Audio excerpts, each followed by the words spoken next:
Hi everyone, ಇವತ್ತು ನಂದು honest skin care ರೊಟೀನ್ನ ತೋರಿಸೋಣ ಅಂದ್ಕೊಂಡಿದ್ದೀನಿ. This is unsponsored. ನಾನು ಪರ್ಸ್ನಲಿ ಯಾವ್ಯಾವ ಪ್ರಾಡಕ್ಟ್ಸ್ನ ಯೂಸ್ ಮಾಡ್ತೀನಿ ಅನ್ನೋದನ್ನು ಹೇಳ್ತೀನಿ. ಫಸ್ಟ್ ಎಲ್ಲದಕ್ಕಿಂತ ಮುಂಚೆ ನಾವು ಫೇಸ್ ಕ್ಲೀನ್ ಮಾಡ್ಕೊಳ್ಳೋದಕ್ಕೆ ಬೇಕಾಗಿರೋದೇ ಫೇಸ್ ವಾಶ್. ನಾನು ಈ ಒಂದು ನೀಮ್ ಫೇಸ್ ವಾಶ್ನ I have been using this from past 6 to 7 ಇಯರ್ಸಿಂದನೂ. ಆ್ಯಂಡ್ ಬಿಫೋರ್ ಬೈಯಿಂಗ್ ಇಂಗ್ರೀಡಿಯೆಂಟ್ಸ್ನ ಒಂದು ಸತಿ ನೋಡ್ಕೊಳ್ಳಿ. ಯಾವುದಾದ್ರೂ ಇಂಗ್ರೀಡಿಯೆಂಟ್ಸ್ ನಿಮ್ಮ ಸ್ಕಿನ್ನಿಗೆ ಅಲರ್ಜಿಕ್ ಅನಿಸಿದ್ರೆ don't buy it, otherwise it's a good pick. After face wash next is toner ಆಗಿ ನಾನು ರೋಸ್ ವಾಟರ್ನ ಯೂಸ್ ಮಾಡ್ತಿದ್ದೀನಿ. And this serum also reduces oil, acne and blackheads, ಅಲ್ಲೇ ಮೆನ್ಷನ್ ಮಾಡಿದ್ದಾರೆ. Okay, next product is my most favourite moisturiser.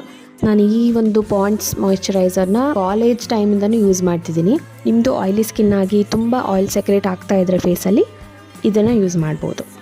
Next is very important product, sunscreen.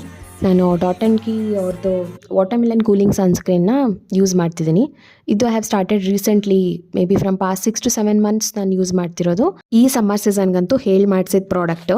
ಒಂದು cooling ಎಫೆಕ್ಟ್ನ ಕೂಡ ಕೊಡುತ್ತೆ and heavy ಅಂತ ಏನು ಅನಿಸಲ್ಲ ಸ್ಕಿನ್ ಮೇಲೆ. Next and the last product is lip balm. This is my favourite part. May be ನಾನು ಯಾವುದನ್ನೇ skip ಮಾಡಿದ್ರೂ ಎಲ್ಲಾದರೂ ಹೊರಗಡೆ ಹೋಗುವಾಗ ಲಿಪ್ ಬಾಮ್ ಅಂತೂ ಖಂಡಿತವಾಗ್ಲೂ ಸ್ಕಿಪ್ ಮಾಡಲ್ಲ.